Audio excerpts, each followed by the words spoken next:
Licensing, we're ready to run the cameras. Thank you.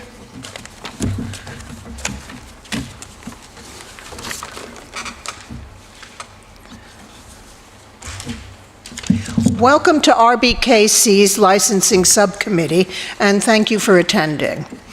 This hearing is being live streamed. I'm Councillor Janet Evans, and I will be chairing this meeting.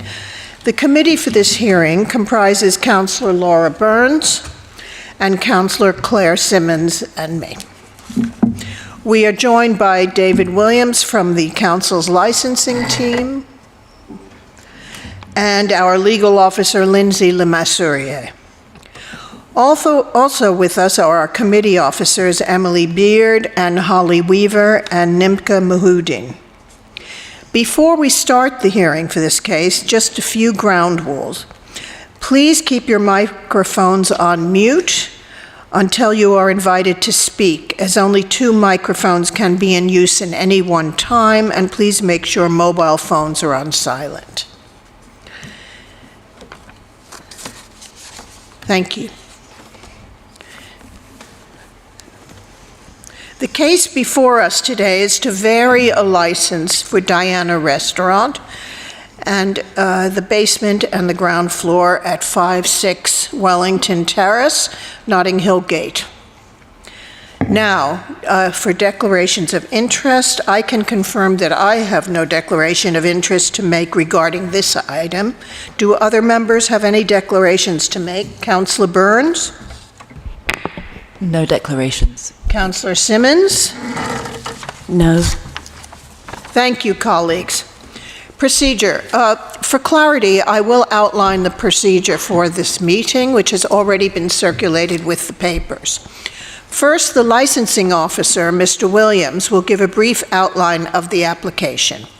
Please, could you confirm your attendance? Well, I'm here, Chair. Where are you? Oh, see, do you know I didn't see you? I'm terribly sorry. Don't get a complex, please. Then I will ask the applicant's legal advisor, Mr. Noel Samaru, to present his submission. He will have up to a maximum of 10 minutes. He is joined by his client, Mr. Abdul Daou, who may be able to assist members should they have any questions.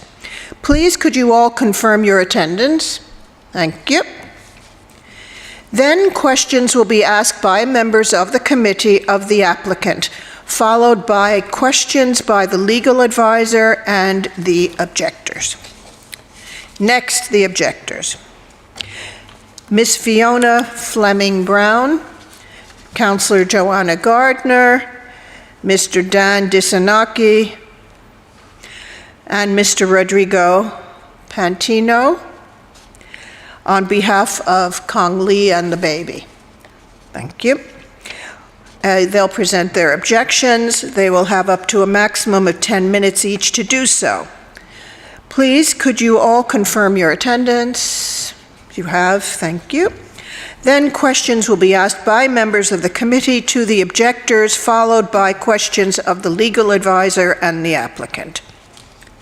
After this, we will ask our legal advisor, Ms. Lemassurier, to deal with any questions she may have, for example, regarding any conditions, and then she will lead on the draft conditions session. The list of potential conditions has been circulated to all the parties prior to the hearing. Please, could you confirm your attendance? Present, Chair. Thank you. Then finally, we will turn to the governance team to see if any issues have been raised that we need to consider. There will be no summing up and the meeting will end.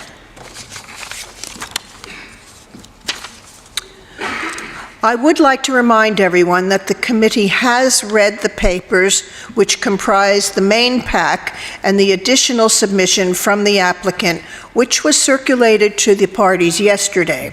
So there's no need to repeat the content, but please do draw our attention to certain points and pages.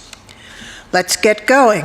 Mr. Williams, please can you outline the case for us and advise if there has been any additional documentation received? Thank you, Chairman. Good morning, everyone. Today's application has been submitted by SSW6 Holding Limited for a variation of the premises licence in respect of Diana Restaurant, basement and ground floor, 6 Wellington Terrace, London W2 4LW.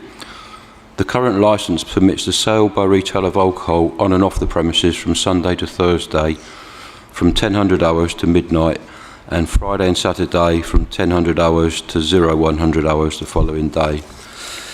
Also permits the playing of recorded music Sunday to Thursday from 800 hours to midnight, Friday to Saturday 800 hours to 0100 hours. The performance of live music and the performance of dance Sunday to Thursday 8 p.m. to midnight, Friday to Saturday 8 p.m. to 1 o'clock in the morning, and also the provision of late night refreshments indoors and outdoors Sunday to Thursday from 2300 hours to midnight, Friday to Saturday 2300 hours to 0100 hours. The applicant is seeking to vary the premises licence by removing the current condition 10 and replacing it with a new condition, a summary of which is of the conditions can be found on page 6 of today's main bundle. The licensing authority has received 9 representations in respect to this application, including 1 from a local ward councillor, 1 from a residents' association and 7 from residents and other parties. A summary of the representations from the ward councillor, the Pembridge Association, residents and other parties may be found on pages 10 and 11 of the main bundle, and a copy of the full representation can be found at Appendix C. Council records show that at the time this report was written, 4 noise complaints have been received in the preceding 24 months. We're also aware of numerous complaints regarding the outdoor furniture and awning encroaching onto the pavement area. There have been 5 temporary event notices submitted in the past 12 months, and the Planning Department has not made a formal representation in connection with this application, and a summary of their response can be found at page 11 and a copy of their email at Appendix G. Other than the list of proposed conditions that are to be considered if the committee were minded to grant the application, and the summary procedure note for variation applications, there are no additional documents circulated for this hearing. That concludes the summary of today's application. Thank you. Thank you very much. Now for the applicant's case. Mr. Samaru, please can you advise if there have been any amendments? Sorry, Councillor, I didn't hear you. Can you advise if there have been any amendments to your application? No, only what was sent through to you yesterday as a supplement.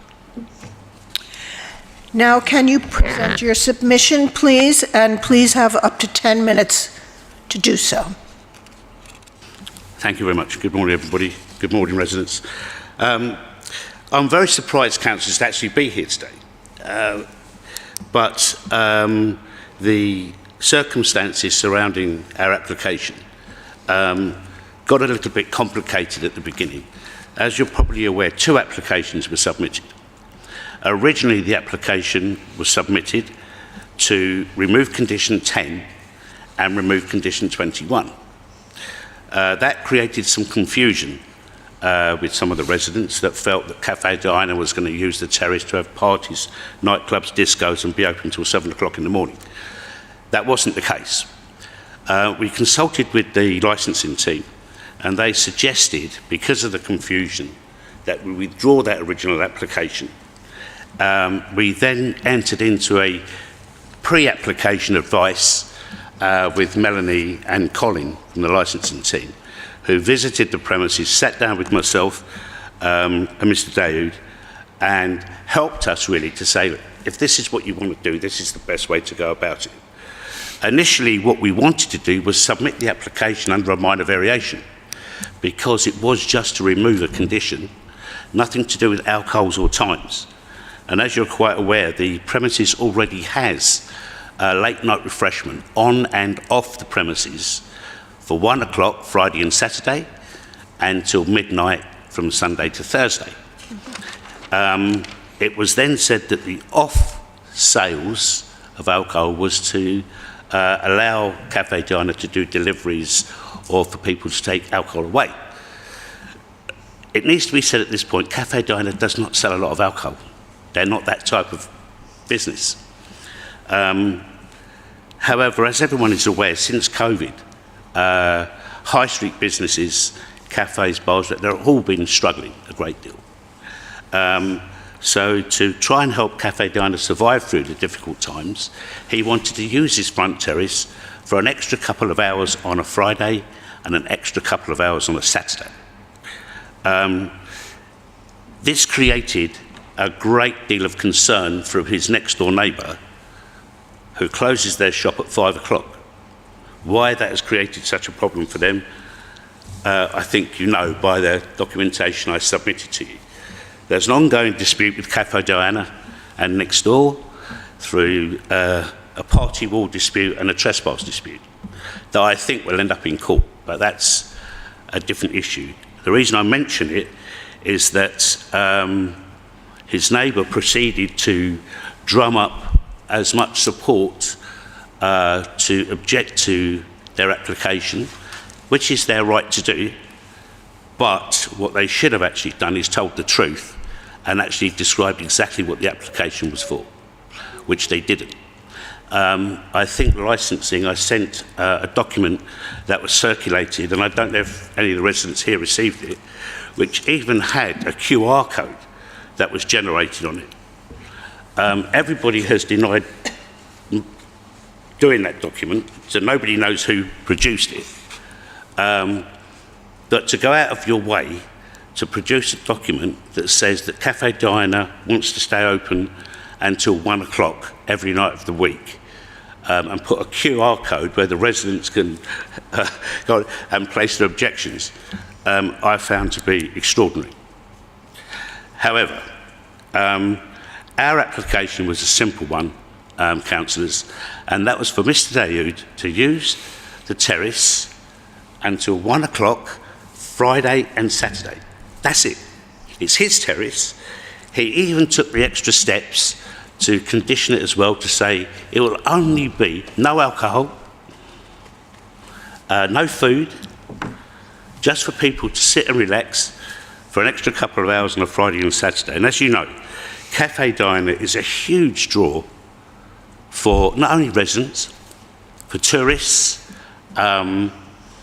and with the extra couple of hours on a Friday and Saturday, a little bit of extra security for the local residents, because when they're closed, that part of the parade is very dark.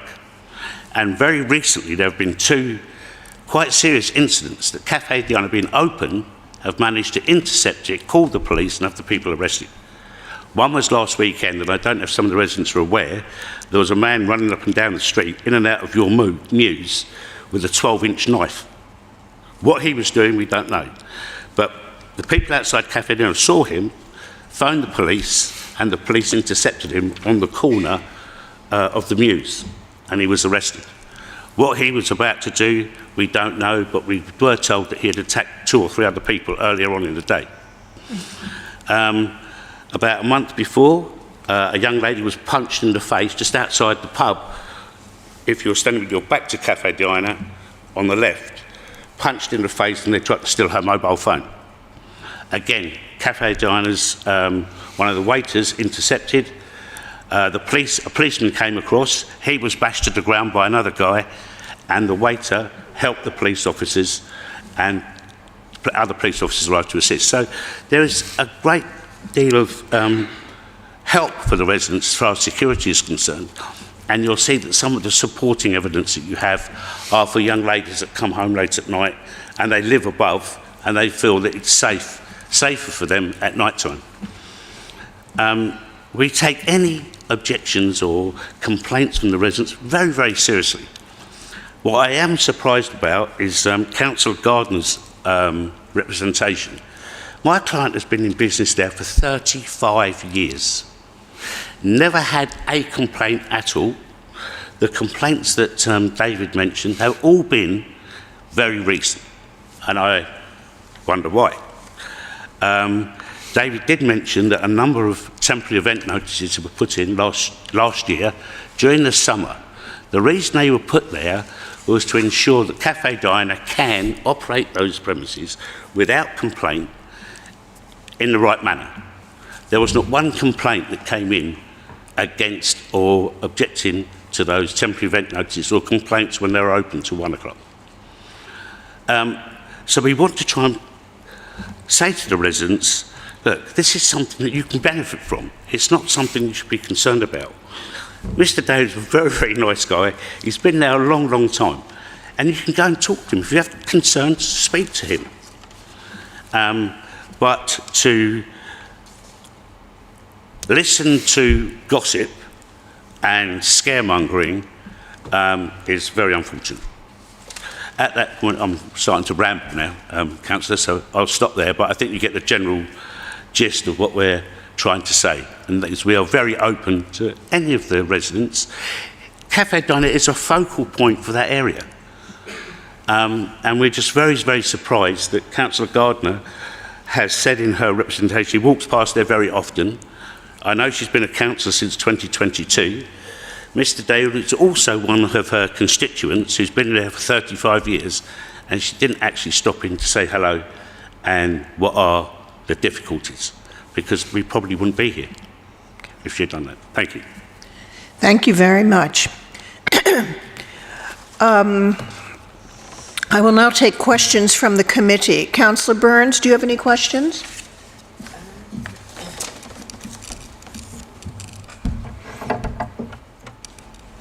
Thanks, Chair. I have one to start. I was looking at some of the pictures, and I just want a bit more detail about the seating arrangements outside, because what are the actual numbers and how does it work? Because obviously you extend, but I just wanted to get more info. That's a very good question, Councillor. You've got some photos that were sent to you from residents. I'm a little bit confused about these photos, why they look like they've been photoshopped, and it looks like there are sofas outside. They seem to have been stretched. Hopefully, with the photos that you've got, clearly shows the seating arrangement, because I know that there were some concerns that there's a pinch point and people can't walk past, hence why I included the videos and the photographs taken of the new seating arrangement. Mr. Doe puts his hand up and says, yes, there were occasions where people, when they get up, they push their chairs out a little bit and it encroached onto the pavement. So what he has now decided to do is turn the seats around the other way, so when people get up, it's going lengthways rather than this way, which has totally solved any pinch point or difficulties, as you can see from the video, of people walking past. That's in the daytime. In the night time, there's fewer people walking past, it's even less of a problem. 16 people, Councillor, as a maximum. As you know, it's premises 5 and 6, so outside 5 and 8 outside 6, with the entrance in the middle. I think, does that answer? Yes, thank you. Thank you. And is it always full, or what? Could you give me the sort of? Is it a really? Yeah, is the flow kind of fluid, or is it? I think that Mr. Dahoud would be very happy if it was always full every day and every night. No, daytime is a little busier. Nighttime, it's generally customers that are already there that want to sit outside, especially in the current climate, or the climate we're coming to. Things are warming up. I've been a licensing consultant for 17 years, councillors, and I've got to tell you, more and more and more, even before COVID, business was getting later and later and later. I think that we, as English people, we travel more abroad now, Spain, Portugal, and when we're on holiday, we don't go out till 10 o'clock to eat. The difficulty is our licensing restrictions, if we're closing at 11 o'clock, it makes it very, very difficult for a lot of these businesses to survive, because no one's coming in before 8, 9 o'clock, and then they have to close at 10:30, 11 o'clock. So I've noticed in the last 4 or 5 years, in many London boroughs, they are being a bit more lenient towards their licensing policy of later opening. Obviously, they condition it robustly to make sure it doesn't create problems on the licensing objectives, but I think everybody's slightly getting to understand that businesses are having to open later. Climate change has helped to the extent where it's warmer. People don't want to sit inside so much, especially August. Everybody likes a bit of al fresco dining, and they want to sit outside. Unfortunately for Mr. Dayu, he only has a very small terrace, as you can see. But with the way it's now designed, it won't encroach onto the pavement and cause any difficulties for people walking up and down. Thank you. One more. Just one more, kind of relating to seating again. Again, going back to the pictures that I have, there's obviously a stack up near the pizza restaurant next door. How easy is it for you to put the furniture in and away? Great question. One of the difficulties for Cafe Diana is that when the outside terrace is closed, they need to, because of condition 10, they have to pack up all their chairs and tables and store them away. Now, they store them inside. So, if you have a situation where the inside is closing later than outside, what do? If you were sitting there having a meal and suddenly somebody comes in and stacks a load of chairs and tables next to you, you're not going to be happy. So it is a difficult thing. What we were going to propose was that with the existing licence they have, there's midnight, Sunday to Thursday, and 1 o'clock Friday and Saturday, and I need to just ask David a question actually. Does that include the half an hour, or is it 1:30? Because I wasn't sure. That would give them half an hour to close the terrace at 1 o'clock and then finish inside at 1 o'clock, and they can then put at 1:30 and then put all the tables and chairs away. That's it. Did you want to comment, Mr. Williams?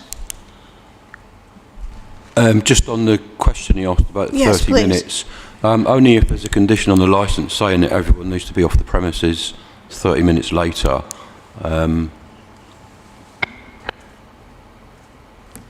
you, David. Thank you. Councillor Simmons. Thank you.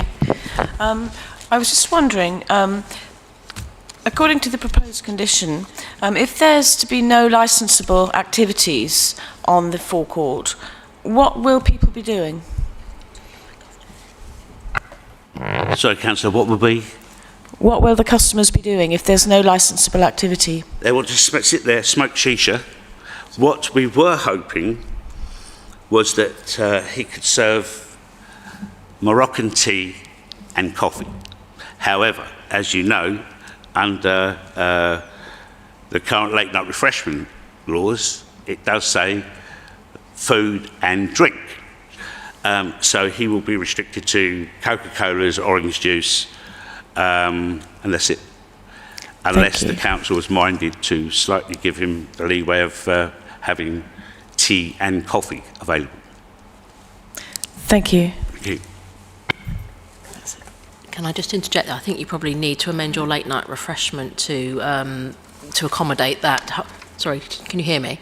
If you wanted to go beyond the existing hours from your late night refreshment, you'd need to amend the application in that regards to have hot tea and coffee. You wouldn't be able to just slide it in under this application. Thank you, duly noted. Thank you, Councillor Simmons. I have a question on your security. Basically, since you want to go later outside, can you tell us who will be monitoring it outside? Yes, Councillor, we have 2 people that are outside constantly. A, to serve the customers, and B, because of the shisha, they need to be there to make sure they're using it properly. So they will double up as the security as well. They're not SIA registered door supervisors, but they are staff members, and there's normally 2 of them out there at any one time. And will the shisha be supervised? Yes, that's exactly what they're there for. Okay, I read somewhere in the papers that someone pulled up in a car and was served shisha from the pavement into their car. That is totally untrue. I could show you a picture. Of somebody sitting on the pavement and by a car smoking shisha, but it would be a bit of an embarrassment to show you because there are 2 large teddy bears. There's never been a time where people smoke shisha from their car. It's a ridiculous notion. Okay. And the other thing, what goes on in the basement of the premises? Nothing. All this thing about it's a nightclub and it's this and it's that is total, utter fabrication. There was one time before we had the late night tubes, that 2 of the staff stay there cleaning up, and because they can't get the bus home or the tube home, they stay a bit later and they leave at 5 in the morning. That's it. But, as I said to you, if you have a pragmatic neighbour who sits there constantly monitoring their CCTV, and they see 2 people walk out and then instantly phone and email the licensing 10 times to say that they've been using it as a nightclub, it's beyond words. Okay, and the other thing I was curious about, what is the business plan for outside? I'm just curious, I want to see what's going on out there. I know you touched on it a bit. Well, during the daytime, it's generally people sitting outside having food. I mean, Cafe Dine is quite famous for its falafels and things like that. So it's not great big heavy meals, but it's nice snacky food where they can have. In fact, probably Mr. Daoud is better off answering this question than me. But since I've eaten there a few times, I can help. And it's nice food. It's presented well. Later, the food tends to stop around. The heavier food tends to stop around 10 o'clock-ish, but people do still want to sit down, have a coffee, have a drink, and maybe smoke shisha or even just smoke a cigarette. It's not 16 people sitting there smoking 16 shishas, Councillor. It's 1 or 2, maybe 3 people that might want to smoke shisha. It's a cultural thing anyway. That's how it is. Okay, thank you. Any questions from our legal advisor? Thank you. I think you've clarified already that it's just till 1 a.m. on Fridays and Saturdays that you want to use the forecourt. You're not seeking to go beyond 11 p.m. on the rest of the days of the week? No, it was just to fall in line with. It seemed very odd to me, Councillor, that Mr. Daoud was given a licence for late night refreshment on and off the premises until 1 o'clock, Friday and Saturday. But then somewhere along the line, and I've asked Colin Harry where this condition 10 came from, that then he's given a licence till 1 o'clock and then he's put a condition on that he can't use it till 1 o'clock, which was a bit odd. So yes, to answer your question, 1 o'clock Friday, Saturday, midnight, as he's already got during the week, Sunday to Thursday. Sorry, as the condition currently stands, sorry, I can just check what condition 10 says. The forecourt area shall be kept clear of all customers consuming drink and food from 11 p.m. to 7 the next day. That's condition 10, yeah? That's existing condition 10. So as it stands at 11 p.m, all customers have to be off the court. Well, the forecourt shall be clear of all customers consuming food and drink. What happens? Do you clear the forecourt currently at 11, or We have to, yeah. so you have to? So Totally cleared, washed down, closed at currently, 11 o'clock, except if the submission of temporary event notices that we've already mentioned. okay. So you've just said to me that, but on Sundays to Thursdays, with the removal of existing condition 10, you want to use the forecourt on Sundays to Thursdays till midnight instead of 11. Is that what you're saying, or you're going to keep it at 11? So I wasn't clear. 11 o'clock is going to be fine, but 1 o'clock Friday and Saturday, as his licence permits him to do, apart from condition 10. Okay, so just to be very, very clear, Sundays to Thursdays, you're happy to continue clearing the forecourt by 11 p.m, and it's just Fridays and Saturdays that you want customers to stay on the forecourt till 1? Yeah, however, as you know, probably be far easier to stick by his late night refreshment hours that he already has on and off, but I think it's 12 o'clock and 1 o'clock. So, okay, so late night refreshment hours, 12 o'clock and 1 o'clock. So Yeah. you've just said to me 11 o'clock, but now you're saying 12 o'clock for Sunday No, to he's Thursday. been closing at 11 o'clock. Sorry? He has been doing that anyway. You have to, Because of condition 10, Yeah. says 11 o'clock, so that's Yeah. what he's been doing. okay. But with removal of condition 10, we would like it 12 o'clock and 1 o'clock, as per his late night refreshment. Right, that's what I wanted clarity on. So you want 12 o'clock and 1 1 o'clock, o'clock, not yeah. 11 o'clock and 1 o'clock. That's what I wanted to be clear Which on. would also then be able to give him the time to pack up tables and chairs and take them inside. Okay. Okay, so I think you touched on this point earlier on. If it's 12 o'clock and 1 o'clock, depending on the day, and then you've obviously got 30 minutes drinking up time. But there's no alcohol. Yes, correct. Yeah. If the tables and chairs need to be brought inside at 12 o'clock or 1 o'clock, obviously we can discuss this during the conditions session, because obviously I've suggested alternative conditions. What will you be doing with the tables and chairs? Will you be bringing them in at 12 o'clock and 1 o'clock? Yeah. With the inside, I think finishes at 12 o'clock. But inside has half an hour drinking up time. Okay. So we'd have to clear the inside half an hour before, which gives him half an hour then to put the tables and chairs inside. It's a difficult one, this half an hour. Okay. But it's important to Mr. Dale to get it right. I mean, we don't want to set him up to breach any conditions. So the half an hour does allow him, what it would allow people who are inside to come outside. He can close inside, and then he can move the tables and chairs inside. Okay. If that is the way it would work. Okay. I think when we come to the draft conditions session, we can go your proposed condition versus my suggested alternatives. Thank you. Now, any questions from the objectors?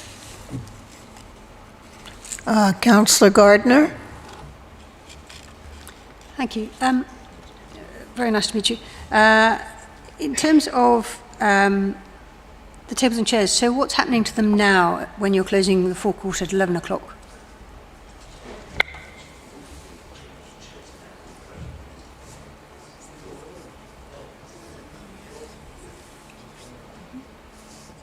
He's actually been forced to close the restaurant early. Sorry, Councillor Gardner, could you turn your mic off, please? Thank you. Sorry, I don't understand. He's actually been forced to close the restaurant early, so he has somewhere to put the tables and chairs. So he's closing the restaurant around 10 o'clock or 10:30, so that when he closes at 11, he can put the tables and chairs inside. So it's actually costing him business. But to make sure that he doesn't breach the licensing conditions that he's got, he has to close the restaurant half an hour earlier. Can I just clarify? That's by virtue of the choice of furniture that he has. I mean, if you say you've got an empty basement, can you not use fold up? I mean, I've seen them elsewhere, for example, Itsu, their tables flick down and you can just carry them downstairs into the basement.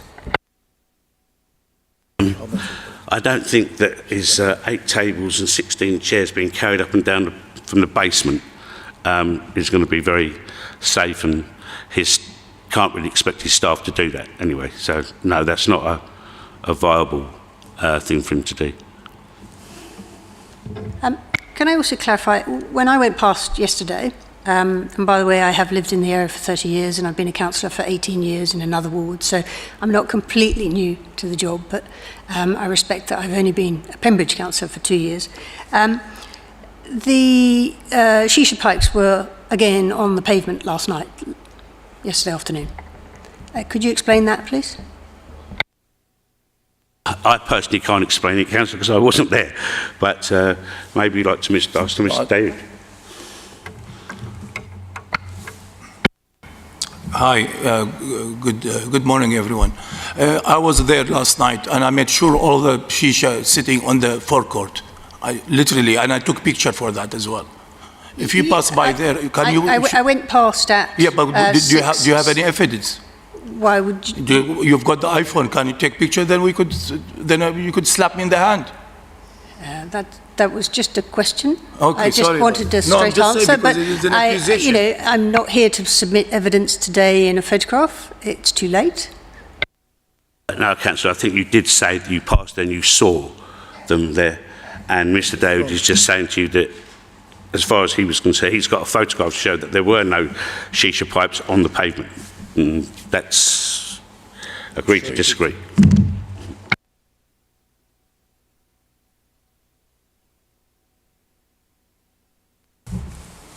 I think we have a question from Dan.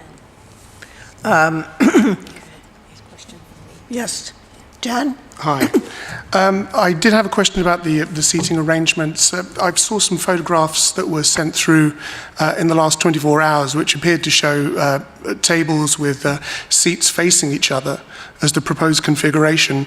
I do have concerns about what I'm seeing on the street as the configuration, which is all of the seats facing out into the street with the tables in front of them. So it's like a kind of little catwalk set up.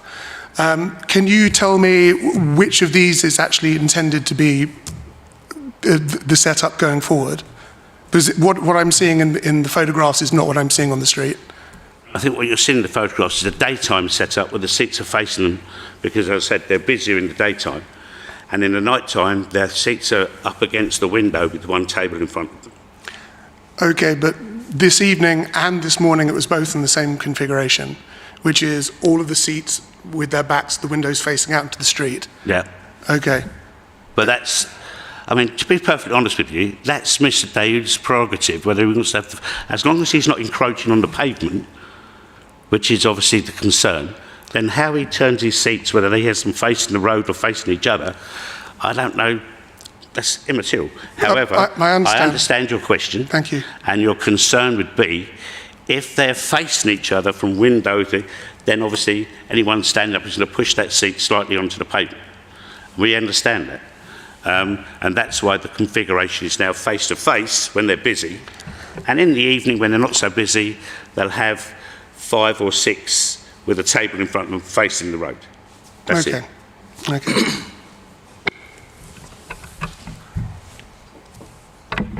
Yes. Hi, Rodrigo here.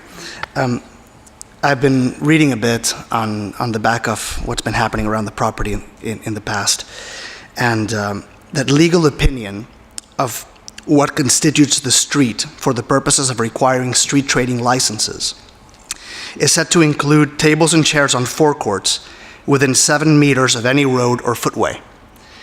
Based on that legal opinion, do you intend to apply for permission to use the forecourt? Sorry, can I interject here? Has this been submitted as evidence, or is this like new evidence that you're bringing in now?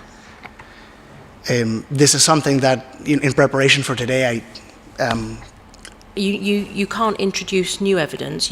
Otherwise, it's not fair on the other side. I mean, obviously, I'm a highways lawyer, so I'm aware of the highways aspects anyway. But you can't start putting them on the spot with street trading and legal opinions. Otherwise, it's unfair to them. It should have been introduced earlier as part of the process. Are there any other questions? Because ask a question from you. Sorry? For your legal advisor. and that is there's two types of licence. There's a street trading licence, or three types. There's a pavement licence and there's a tables and chairs licence. So it depends on what legal advice you took from whoever. You need to be very specific in what you're asking them. Under, and I'd be corrected if I'm wrong, but under the pavement licence and under, I think, RBKC's existing pavement licence applications, there has to be at least a minimum of 2 metres from the roadway to allow pedestrians to walk up and down. However, the difference here is that Mr Daoud is not applying for a pavement licence or a tables and chairs licence or a street trading licence because he's actually on his own premises. I can confirm that is the case. The forecourt, I have checked separately, the forecourt is private land. Therefore, because it's not highway, publicly or privately maintainable, it doesn't need any of those licences. So, yeah, that is correct. Okay, do you actually have a question? Because now you're all allowed to speak for 10 minutes. So can that be done in the 10 minutes, or you have a question? Okay, carry on, please. You say in your statement that there have been no complaints about Cafe Diana for years. I've lived here for a long time, and so I'd like to ask you when your business model actually changed, because it used to be a daytime cafe, and now the nighttime aspect of it seems to be much more involved. Sorry, Councillor, is this their application of their objections, or is this another question? That's all right. It's a question. Need to clarify. Sorry? It's a question, okay. Sorry, what was the question? I beg your pardon. I'm happy to repeat it. You say in your statement that there have been no complaints from Cafe Diana for years. Now, I've lived here a long time. When did the business model of Cafe Diana change? Because it was formerly very much a daytime cafe, and now it seems to have much more of a nighttime profile. And formerly there was no shisha smoking, and now that seems to be an increasingly important part of what you do. I think with any business, it evolves. And as I mentioned before, since COVID, things have changed for everybody. Cafe Diana is predominantly a daytime business, and that hasn't changed. However, because of the state of our economy, Mr Daoud decided that he wanted to make more use of the licence that he has, and that's it. Which is actually a question about, I'm sorry, I think you're misunderstanding my question. It was actually a question when the business model changed. When? Well, I don't know. 26th of July, Perhaps your client can answer that, as he's the operator. It's not like that. He's always had that licence. We're not questioning the licence. It's a straightforward question to the operator. When did your business model change to shisha smoking? Well, his business model hasn't changed. And I've got to say, shisha smoking doesn't come under the Licensing Act. You could ask me, when does his business model change where he decides to let people smoke a cigarette outside? It's exactly the same thing. So there's no change in his business model. It's just that he's decided over, I don't know, the last couple of years, people have asked him, do you supply shisha? And maybe he does and maybe he doesn't. So it's not a business model, it's just customer-led. If someone said, oh, can we go out inside and smoke a cigarette? He would say yes, because that's what the 1960 Smoking Act allows him to do. But it's not an actual change in his business model. But as it has got more and more popular, as we all know, I suppose, yes, he does supply shisha, if that's what you're asking me. When he started supplying shisha is a different question. 10 years ago.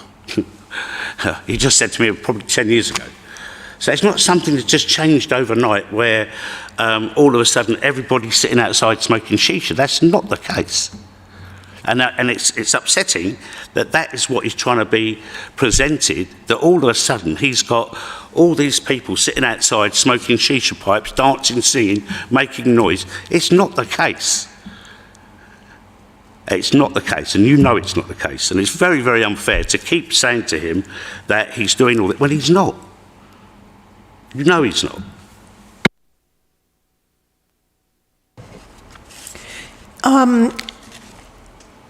In the license, right before the license in the papers, it says that the management changed in 2013. That may be what you're alluding to. Is that when Mr. Daoud took over, or who was that who came in 2013? No, Councillor, Mr. Daoud's been there for 35 years running those premises. Right. Maybe the directors changed or the company structure changed, but Mr. Daoud has always been there. Yeah, because it running says that management in the papers. Do you have a different manager at night, or how does that work? Well, I mean, the owner or the proprietor, he could put staff and put managers and at the time, put them in the morning, in the night. This is an internal matter. If you're going to run your shop or your restaurant, it's run by internal, by the owner. Mm-hmm. So I don't know what's the question about. No, sorry, it was in the papers. Mr. Daoud is still and has been the DPS at those premises. So from a legal standpoint, Councillor, the person in control of day-to-day running of the premises is the designated premises supervisor, which has always been Mr. Daoud. Whether the management structure changed in 2013, I'm not sure, but he has always been there. They do have daytime staff and nighttime staff, and they sometimes have staff that are there all day. Because it's, when we say nighttime staff, 11 o'clock or 10:30 at night, it's not late. No, we understand that. Yeah, It's so hospitality. it just depends. It just depends. Thank you very much. I think we'll move on now to the objector's case. Ms. Fleming-Brown, would you like to start? Are we starting there? Okay. So, Mr. Pantino? Yeah. Thank you, Councillor Evans, and thanks everyone here. Good morning. My name is Rodrigo Patino. I live in Apsley Mansions, next door to Cafe Diana. And thank you for awarding us time today to speak and address why we think this application should be denied. We've been neighbors to Cafe Diana since May 2021, and we've seen a genuine deterioration in the surrounding area since they introduced outdoor shisha smoking. We've seen this happen over the course of the last 2 years. I think it might not be a coincidence that when you look at some of the complaints, I think it was in May 2022, there was an intervention from the noise team witnessed illegal shisha smoking in the basement.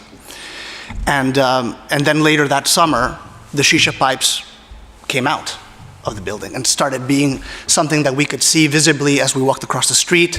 It's something that we saw that summer and that you can see in Google Maps when you look at the 18 tables that were laid out in August 2018 across both the Zizi forecourt and your restaurant's forecourt. So there has been a noticeable change in the use of the property, in many times breaching kind of the rights that you had available to you. That we all genuinely feel and have seen during this period. So we have seen a transformation from a quiet neighborhood cafe to a shisha bar, which is causing a lot of nuisance to us and to the community. It's the smoke, it's the added noise. My family consists of my wife, myself, and a 5-year-old child and an 8-month-old that's here with us today. And our living room and bedrooms are very close proximity to the restaurant. When the windows open, that smoke comes in. It happened last night when at 11 p.m. we opened the window and immediately the smell came in even after closing time. I think there is a lingering smell to shisha smell because it's so much smoke happening in a confined area for a period of time. And the noise, there's certainly been times where I've been woken up by activity from the street, and in the summertime in particular, when it's hot and the windows are open, it's very cumbersome on my family, very impactful. Last summer, my wife was pregnant, and yeah, she really struggled with having to keep the windows open during that period for not wanting to harm the coming baby. I think that some of us have already read a little bit about the risks, but the British Heart Foundation equates the smoke inhaled from 1 hour of shisha to 100 cigarettes. So having a constant flow of shisha smoke throughout the day is a degree of exposure that I don't think that my family deeply regrets, and that I think none of the community is happy with. The secondhand smoke contains nicotine, tar, heavy metals such as arsenic and lead. It's serious stuff that has consequences on health and can be causes of cancer. I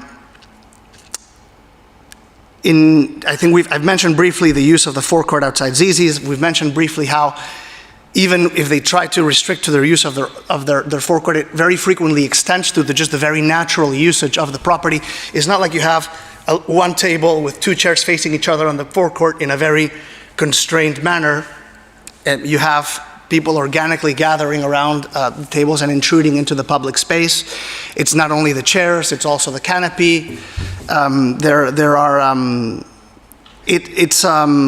It's an issue that we feel every time we go to the park, every time we go take our kids to Hyde Park, every time that we're going to the Tube. It's a narrow piece of pavement with the shisha pipes and smoke right there, and you're not able to avoid it. And because it's a transited area, it's a busy area of people going to and from the Tube, to the park, etc., to the Notting Hill area, it's not like you can even walk there past quickly. There have been many times where we've kind of had to go pretty slowly, kind of trying to get through the area and inhaling the smoke during that period. The restaurant itself already has very long hours of operation, right? 7 a.m. to 11 p.m. is already very long. Extending them to 1 a.m., if you think about the noise and smell disturbance, how much sleep are we expected to get? Right? Like it's already quite a long trading license for a business, and much more so than many in the area. And our fear is that granting this application will encourage this noise to go further into the night, these smells to protrude further into the night, to make this into a nighttime destination. And I think that is very much what, as a businessman, he is looking to do. Just a couple of weeks ago, I was flying into London and had a very nice approach into London, where I could see Hyde Park. And against the darkness of the park, Diana's restaurants, I could see it from the sky, because they've put lights that go all the way up to the rooftops now. So there's a really clear attempt to make this into a nighttime economy destination. And I don't think that goes with the spirit of the conservation area and with the residents and families that live there. The authorizing the use of the forecourt, I mean, you don't want this to be a nighttime destination in an area in a residential area opposite Kensington Palace Gardens. People don't usually go for a quiet smoke at 11 p.m. They've been out, maybe they were, our fear is people have been drinking at the nearby pub, want to continue on the night, having already had a few drinks. Shisha is a social activity. It's not a quiet activity in the nighttime. And there's fears about things will be worse if things are extended into later in the evening than they are already. Some of the supporters have argued for the increased protection and watchful vigilance of having the cafe open late at night, and we do appreciate the activities that you've mentioned that you might have been able to stop. But personally, I don't feel any incremental safety than already having the permanently stationed police outside Kensington Palace Gardens outside the street. It's already a very well-protected area, and if you look at any kind of studies regarding, if you talk to any police officer, where are crimes centered? It's around the nighttime economy. It's around places that are open at midnight, 1 a.m. That is where crime, robberies, and assault, and these things happen. So I think that any kind of effect that Cafe Diana could mitigate the risks is actually increasing the risk from bringing more congregations of people into the area at that time of night, where there are greater risks. People might have had drinks and other things. Another restaurant will be taking Zizi's space soon, and we are concerned as well that if this permission is granted, is going to set a really bad precedent for other businesses in the area to request similar permissions and change the character and nature of the district. And extending the use of the forecourt is also going to attract more customers and vehicles late at night, which will cause congestion and noise on the main road and to the residents. We've seen many customers of Cafe Diana parked illegally on the yellow lines. So there's, I think that there's already evidence of this having a negative effect on the community that would be even more impactful in the times where everyone's trying to rest. To wrap up, so I think, we're very concerned about the extension of the hours and this becoming a hotspot for antisocial behavior. We wanted to wrap up by attesting that we've witnessed firsthand many of the things that other objectors have complained about. The person smoking from his car with a pipe on the public pavement, the unauthorized use of the footpath and tables extending regularly into the forecourt, the use of the forecourt outside Zizzi's, where Google Maps caught them red-handed in August 2022 with 18 tables spread out across both properties, and seeing hot coals left unattended by cafe staff, among other issues. Being exposed to the smoke when we open our window, being exposed to the smoke every time we step out to walk our dog or take our children to the park, walking through that narrow footpath, unable to escape it, and the excessive noise when the forecourt is busy. This is already causing a lot of nuisance and health hazards for our kids, and we strongly oppose this amendment. We would also plead for the council to consider what additional measures may be appropriate to further restrict the current forecourt usage in line with other businesses in the area. Thank you so much for your consideration. Thank you very much, Mr. Pantino. And now will Mr. Disanaki speak, please. Hi, thank you very much. The issue of protecting children and a child from harm has been foremost in my mind of late. My cousin Andre lost his 4-year battle against cancer of the esophagus the summer before last. And last spring, his widow Caroline experienced weakness in her left hand. And during the summer, the glioblastoma tore through her brain. And by October, we were back in the same church with the same people. Their 22-year-old boy will finish university and join his aunts in Australia. His little sister is 17. She's taking her A-levels in a few months. She's determined to continue her plan to go to university here in the UK, and she needs us to be her family now. My wife and I have had no children of our own. I feel completely unprepared, and I worry about the home that we'll be bringing her into. Will she sleep well before she goes into her exams? We're behind the beer garden with the Champion. That winds down at 10:30. Customers drift off shortly after 11 p.m. It generally gets really quiet by the time we're dropping off to sleep. But you see it particularly in the spring and summer that drinkers just don't want to go home. They stretch out the evening for all it's worth. And do I see us all quickly and consistently losing sleep if Cafe Diana expands street operations beyond 11 p.m? Absolutely. I'm also concerned about what the shisha pipes say, now prominently displayed day and night, even when they're not in use, that this is normal. This is what evening cafe culture looks like. We sit around, we smoke fruit-flavored tobacco like your friends that vape. I became addicted to nicotine at 17 and took nearly another 17 years to fully kick the habit. I'm concerned that tobacco-based services are being advertised to children and others by this display and placed at the centre of a proposed late-night street cafe culture. And I would like reassurance that Cafe Diana has a strong track record of age checks and refusing service to people who may look over 18 but aren't. Now, I've seen supporters of the application say that this street-side service, particularly of shisha going long into the night, has a long-standing and trouble-free history. This has come as a surprise to us and many of our neighbours. The pipes and the smoke really feels like a very prominent and new thing. Now, it may be true to say that Cafe Diana has always had tables on the streets, and Google Street View shows us that there were 3 tables in 2015. I saw 19 tables in August 2022. And perhaps shisha has been available for years, but there is sudden and obvious big change happening in front of our very eyes. Cafe Diana is either starting up or significantly scaling up operations as a late-night street-side shisha bar. Now, this may not constitute a technical change of use. It's not a figment of our imaginations. But I'm most worried about a new gauntlet of male attention lining the street later into the night on the way home, particularly with the setup with all the seats facing outwards, treating the street like a catwalk at hand's reach. Now, I've seen the idea that more people means less crime. I've also seen claims that children are home in the evening, so their safety is not a concern. Now, let me say in the most emphatic terms that this is dangerous and it is false. Not all children are home by 11 p.m.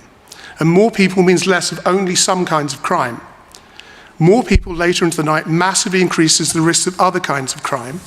The kind of crime that frustrated men at the end of a fruitless evening commit when you don't smile on command or respond to them. Or worse still, the guy who just gets up quietly from his seat and starts following you home. It feels less safe because it is less safe. Now, maybe I'm just not used to this. I know she gets catcalled from building sites. Her father once told me about a guy approaching her in the street in broad daylight when she was 12. Maybe she is less of a child and less vulnerable than an infant in some ways. That said, she is starting to receive the full force of male attention, does not have years of experience to call on to handle these situations, and still qualifies for the enhanced protection of the state. She is still a child going home at a reasonable hour. And even with her wits fully about her, there is not 100 meters of shopping and late night culture in which to determine that some creep really is following her home. You would run the gauntlet in front of Cafe Diana, and then within seconds, you're in the night of quiet residential streets. Now, there are good reasons why we generally expect this kind of late night street culture to be in the heart of a business district and not at its very outskirts. Now, I've spent over 8 years in bar work in my 20s and 30s. I've done hundreds of 2 a.m. and 3 a.m. finishes, dozens of 6 a.m. finishes. Age limitations, adding mystique to putting a powerful, addictive stimulant at the heart of a social experience. Shisha bars have far more in common with bar culture than restaurant culture. Also, even after years of otherwise not smoking, after a few beers, tobacco just cries out to you. I'll wager anyone who's quit or failed to quit will confirm that. If you put shisha pipes out near Notting Hill Gate after closing time, 3 doors from the Champion with nothing else to do in the area, drunk people are going to find you. Now, Cafe Diana seems confident that it will have sufficient capability to contain nuisance and noise with just untrained non-security members of staff. I think this is shockingly naive. I should acknowledge the positive effect of the application. In the few months since I first made a representation on this issue, the changes at Cafe Diana have been extremely heartening. It's neater, it's easier to use the pavement, there's less rubbish and sprawl. It's going to be a while before all bridges are repaired. My next door neighbour, who had had to corral 3 little girls through that space for years, thinks it will never last. Cafe Diana might, in time, become the cafe at the heart of the community it aspires to be. Now is the time, please, to keep up the good work. Now, I asked the committee to please refuse the outside forecourt use after 9:30, and that it be cleared and emptied for the protection of children and to avoid reductions in public safety. I asked that there is a restriction by number of shisha pipes in use at any time, and this be limited to 2 to avoid nuisance from the smoke and smell, and that the pipes are hidden from view when not in use. I asked that if there is a refusal register for tobacco products and services, that we have some basic data to reassure us of competence in age checks, and if not, that one be kept and regularly reviewed. And I asked that the number of cigarette smokers congregating outside the premises when the forecourt is closed also be limited by person count to maintain the peace, quiet, and safety of residents and their families. Thank you. Thank you very much. Councillor Gardner. Oh, you're changing around today, okay? Good morning. I'm Fiona Fleming-Brown, and I've been a local resident in Notting Hill for 35 years, and I chair the Pembridge Conservation Association. As part of our work, we review every licensing and planning application in the Pembridge Conservation area, but I can't recall a Notting Hill Gate venue from whom we've received as many complaints as we have for Cafe Diana in a relatively short space of time. And only a proportion of these complaints feature in the register of complaints that the panel has received.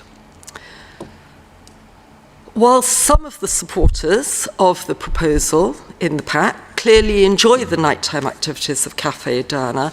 Most of them, of course, have the opportunity to escape the noise and smoke fumes when they return to their homes elsewhere.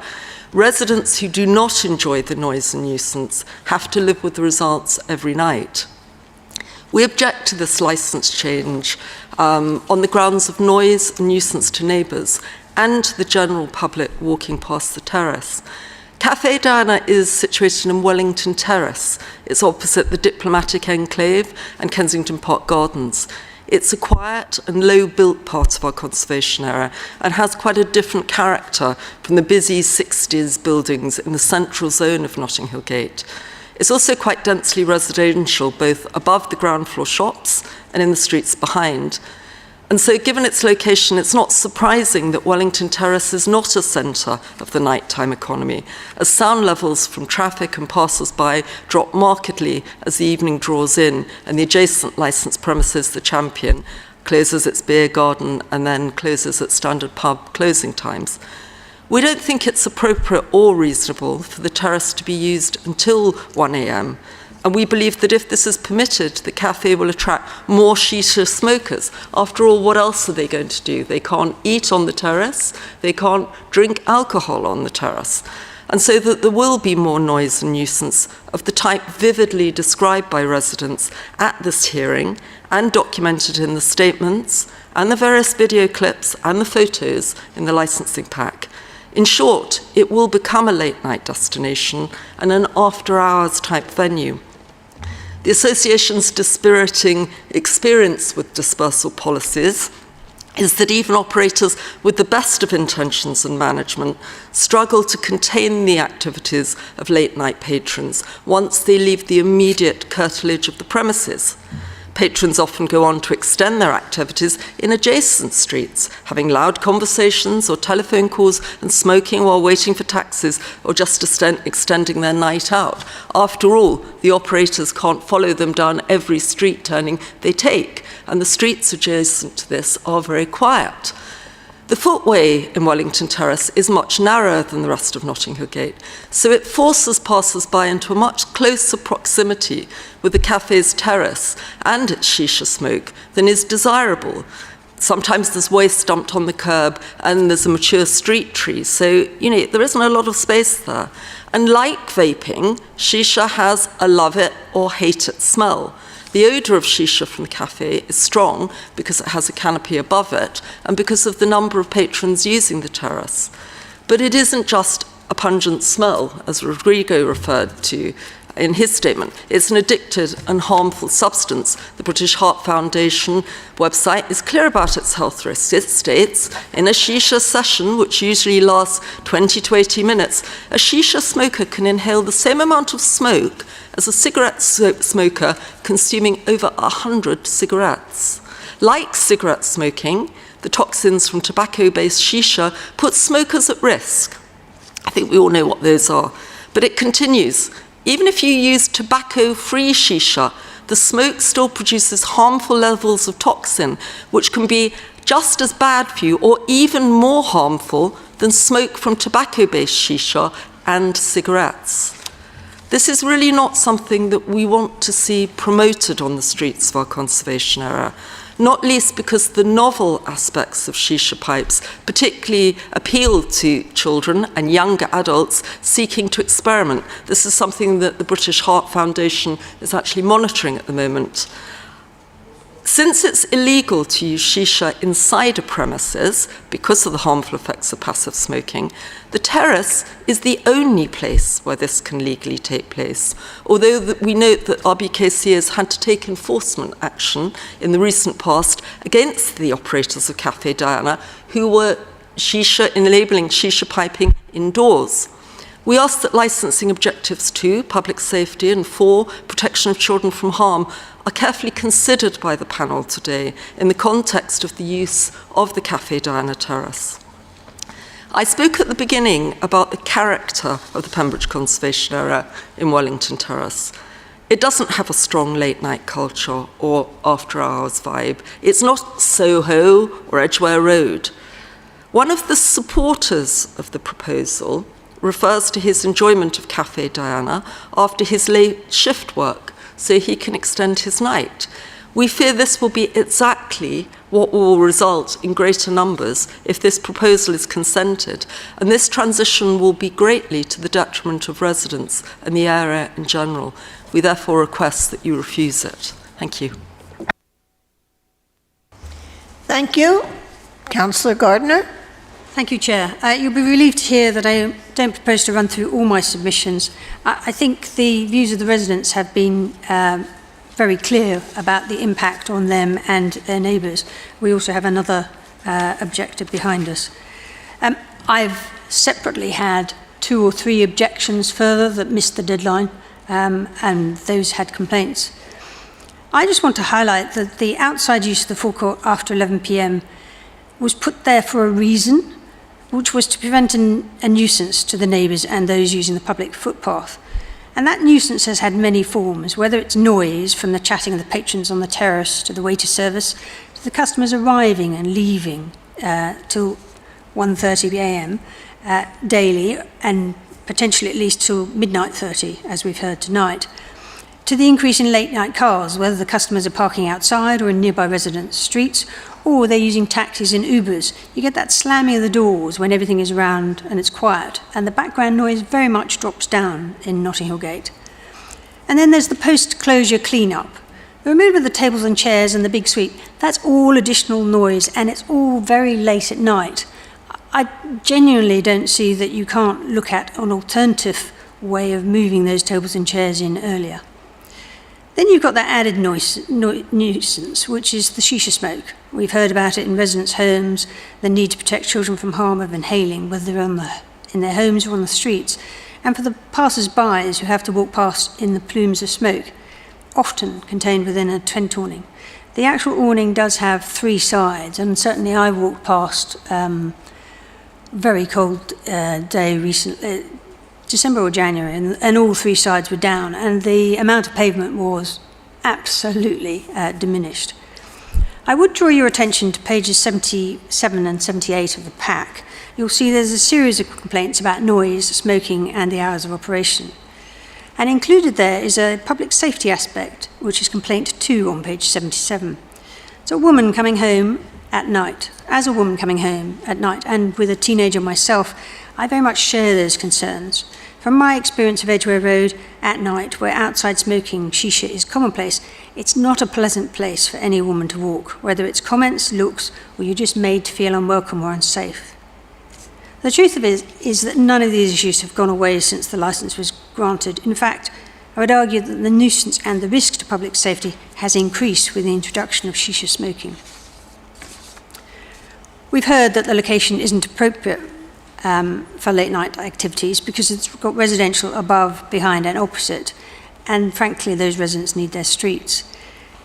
It's been interesting, if you look at one of the supporters' letters on page 68, they actually talk about the shisha lounge, and it's very much mentions that it's been there since 2021. And I think what you'll see both in the complaints and in even the supporters' letters, and together with my own personal experience and submission, is that the management's approach to the rules and regulations has been somewhat lenient, both in terms of operating inside and outside without permission. In my submission, I refer you to a series of issues regarding compliance: tables and chairs on the pavements, the awning, the obstruction of the pavement, the lighting hanging in the public tree, the 3A boards, the expansion of tables and chairs outside ZZ. And in Mr. Blaussen's representation, he refers to people regularly leaving the premises between 2 a.m. and 5 a.m. My fundamental concern here is that unless you put a blanket ban on that forecourt use, the operator is merely going to keep pushing those boundaries and rules to suit themselves. I can't think of anywhere else in my ward or in Nottingham Gate that has a licence to operate outside to so late, and with good reason, because of the impact of the noise on residents. I close by referring the committee to page 38, where I suggest some conditions. I'm particularly concerned that if you do restrict the use of the forecourt, that you still do need to offer a further condition to actually restrict the number of smokers that are allowed outside on the terrace. I would hate to see some way of circumventing the very reason that we're here, which is to talk about that forecourt, by virtue of somebody saying, well, you're not allowed to smoke inside, so I'll just go and smoke outside.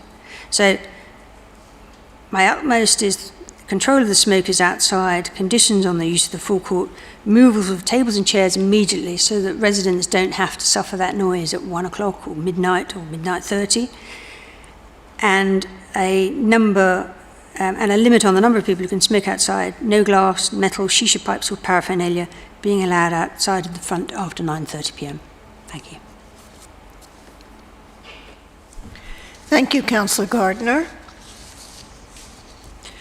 Now we will take questions from the committee. Councillor Burns.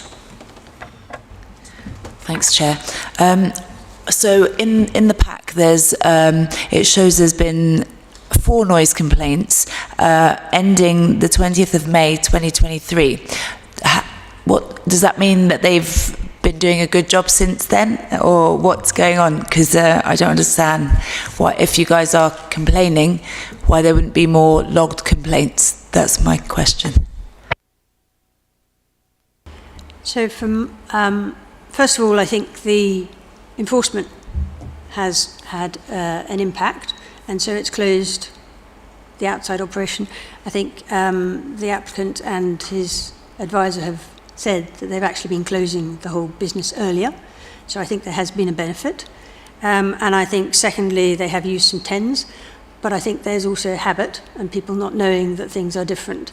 What I genuinely find as a councillor in my operation is that most people aren't aware of the noise nuisance line. So I have had other people come to me and they said, I've complained about the tables and chairs, I've complained about this, I've complained about the awning, but actually they haven't complained to the noise nuisance line. And so actually their focus has been in the wrong direction. I would say that really this all has woken up since the licensing applications come in. And so in terms of the complaints, I think you've heard from Dan, and Rodrigo can talk about it as well, that the improvement since the application has come in, there was one in December, and this one has been significant and much appreciated by everybody.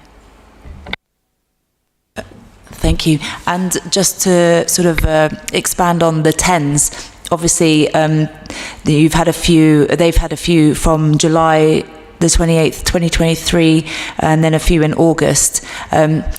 Again, just relating, how did that work for residents?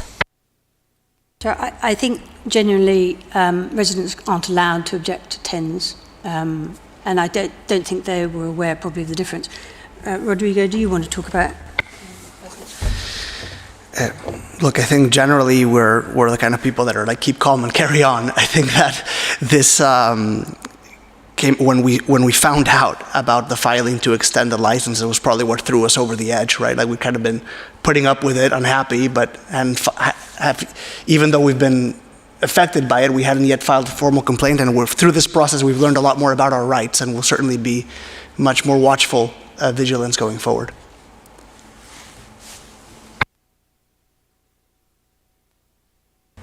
I think the other thing is that a TENS license only has, I think it's 48 hours for you to complain. So it's an incredibly short amount of time. By the time somebody's got round to complaining about it, it's already been granted. The presumption is consent, unfortunately. I kind of meant the aftermath. So whilst they're open, did you guys feel that there was a height in issues? Or something like that. Not complaining about the 10, but the knock-on effect for you. Did you notice that there were issues because there are no complaints? That's all. So I'm just curious. I think what's been interesting is that the business has traded like this for a number of years, and people just think it's normal. So they wouldn't have noticed the difference between whether it was a TENS or whether it was closed or whether it was open. So they just kind of put up with it. But I appreciate your point. Councillor Simmons. Thank you. I wonder, in your experience, have you noticed what is the mix of the clientele at night in terms of gender?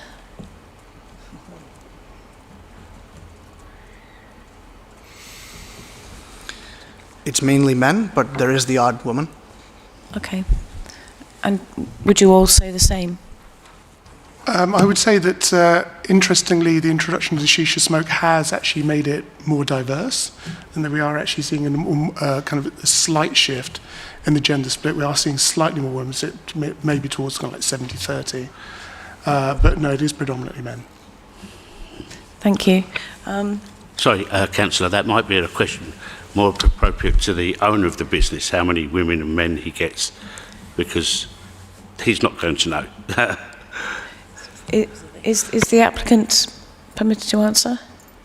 Well, with the chair's permission, but the applicant will have a chance to question the objectors shortly. So, probably at that point, if you just keep that officially for them. Thank you. And I was also wondering, in terms of, given that this variation is for late at night, how impactful would you say that the narrowing and the pinch point would be in terms of the impact upon passers-by late at night? And what's the sort of footfall like there, would you say, between 11 and 1? It does calm down, but it is regular. And the pinch way does make you feel, particularly if there's people on the terrace, that you are getting in somebody else's space. I think, but particularly with our lifestyle, we are out and about at odd hours. My wife travels for business. A lot of her flights are not always at convenient times. Most of the business I work for, most of the customers are based in Tokyo. So I often am working kind of like relatively antisocial hours. I don't sleep well sometimes, and I am out and about. There is a sense in which it's got better since it's widened out, but there is really a sense whenever you pass in front of Cafe Diana that you are getting into their space rather than merely passing by a business. Thank you. I think with the extension, it's mainly the concerns regarding the noise and the smells and the extra traffic, and it's more from that side. Thank you.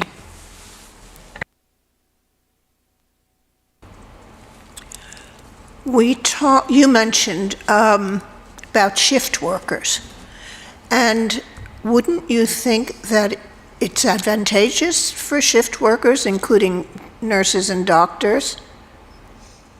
I don't think it's advantageous for them to be on a terrace till 1 o'clock in the morning smoking shisha. No, I don't.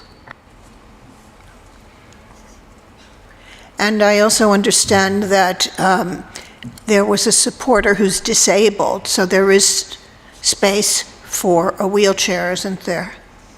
I think the Equalities Act is clear that all hospitality venues should be providing effective access, and I don't think that the presence of one disabled patron is evidence of anything. I think any Notting Hill Gate venue could probably supply equal disabled access, because most of the other buildings are 60s buildings, and so they're easier to get in and out of. Okay, thank you. Now our legal advisor will ask some questions. Thank you. I don't really have any questions at this point. I think I just wanted to make clear, I think Mr. Disanaki talked about restricting, I think, a time till 9:30 or something like that. The fact of the matter is they've got a licence. We can't take away what they've already got, so we have to kind of confine it to the 11 till 1 time, so we can't go take back. Thank you. Would the objectors like to ask questions? Would the applicant, sorry, would the applicant like to ask questions of the objectors? Yes, please, but just in general. There are a mix of objectors here, and there are some dots on the map that was given to us in Appendix J. I was just wondering if the objectors can tell which property. I know the gentleman We are being live on the streamed, end, so people won't want to give out their addresses. Right on the end, don't you? Sorry, since it's being live streamed, we cannot do that. Okay. All right, okay. All right, let me ask a question. Do you all live directly above or within 20 feet or 30 feet of Cafe Diana? Yes. No. Within 30 feet? Yeah, okay. Sir? In my case, Yeah. no. No. Actually, as the crow flies, Sorry? plausibly, we actually have to kind of go around the back All of right, the terrace.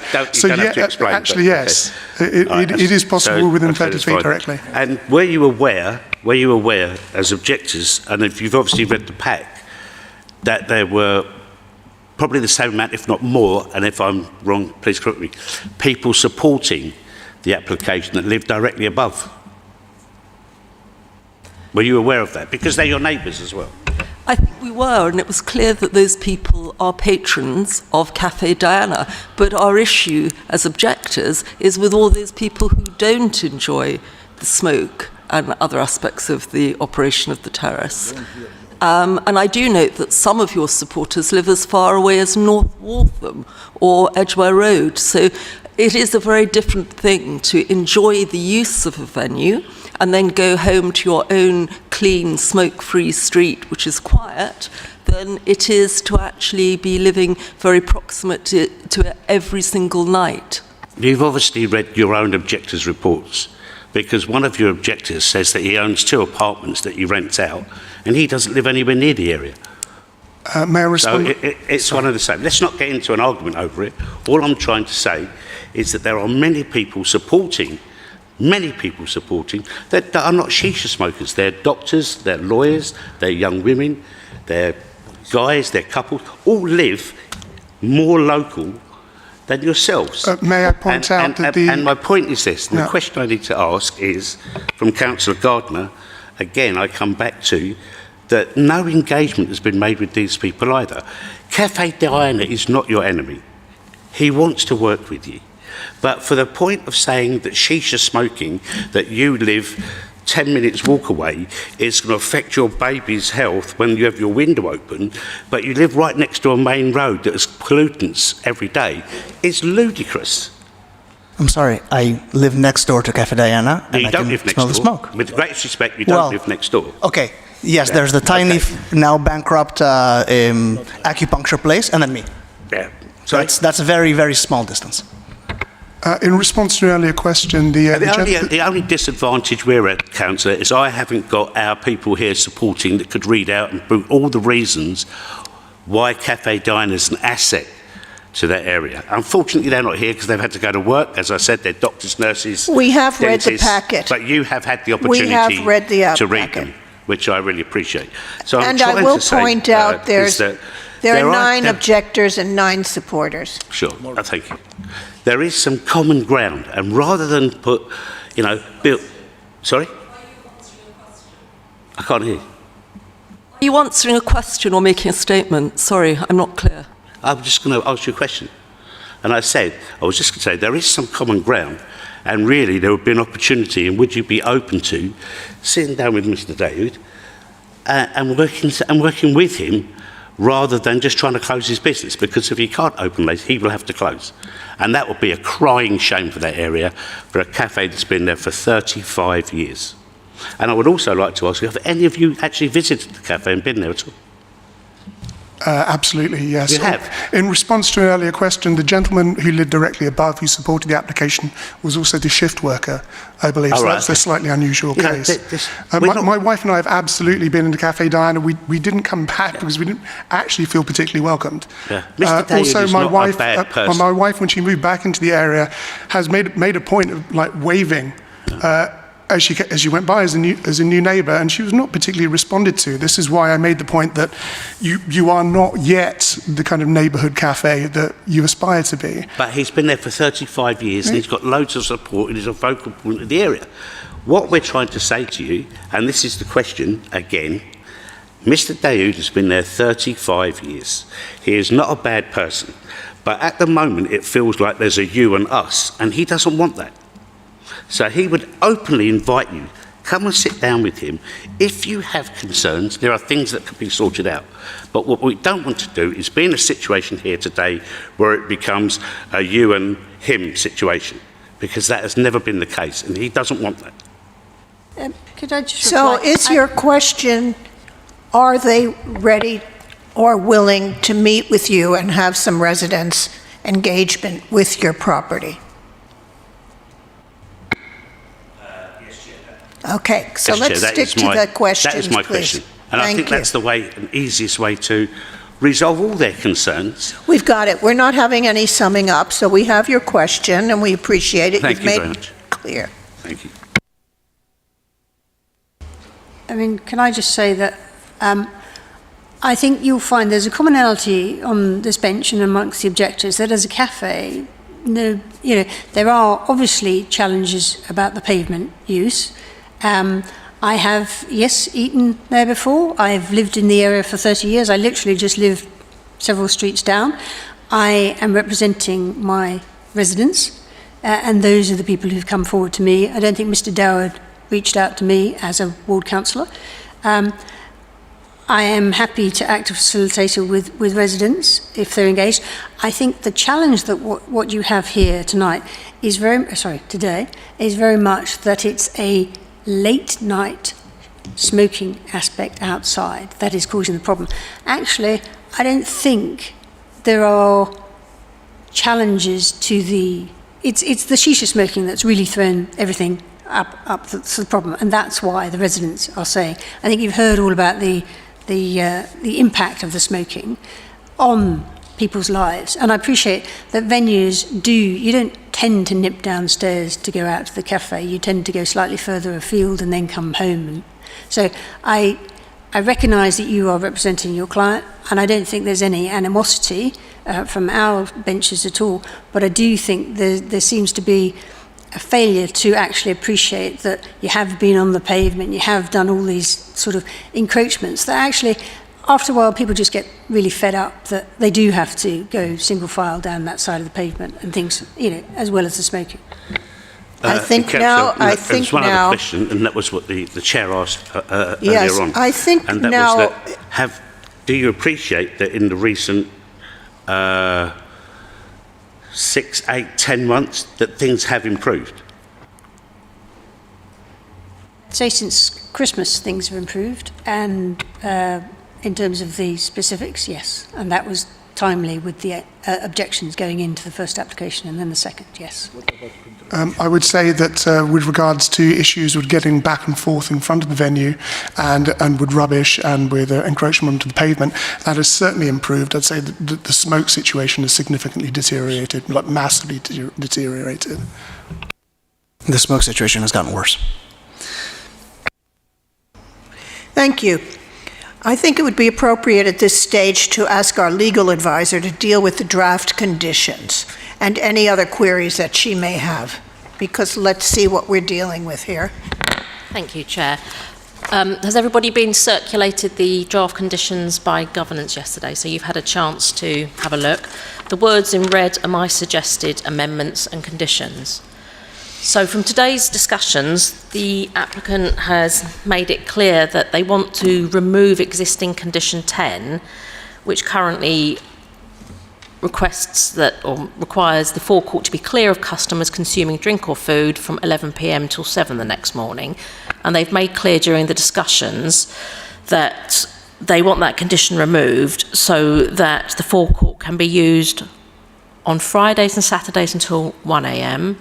and from Sundays to Thursdays till midnight for the purposes of non-licensable activities. So that would include drinking cold drinks, cold food, and smoking, be it shisha smoking or normal smoking.